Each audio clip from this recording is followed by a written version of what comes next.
Hey guys, welcome back. Alright, so as you guys know, I'm not rebuilding this car to be a factory car. That doesn't really interest me. I want a usable, reliable, but something we can use. Now, coming on to this. Someone cut a hole in the dash for a CD player. Whatever. It kind of sucks, but we're going to take advantage of this. So what I'm going to do is make my own fascia? Yeah, call it that. Some proper high output USBs, bit of digitality. See, I don't mind if the car doesn't look factory. It's never going to look factory, but you know what? It's going to be usable and we're going to be able to drive it. So let's go over to Fusion and I might talk you guys through this one.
out.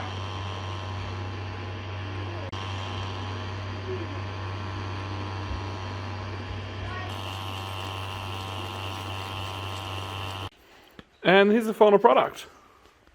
So it's just run off Milwaukee battery. So these gauges are nice and clear. They're not particularly large, they're not particularly small. USBs come out nice. So this one is just going to be like a sacrificial, so we can clip it in the dash. This one is the final one. So you can see the last couple of layers on the top there, I've changed to black. I obviously haven't cleaned up, and to give you an idea what they look like once you've removed that horrible tree support. But that's fine, because you don't see any of that. So what's left to go is on the back here.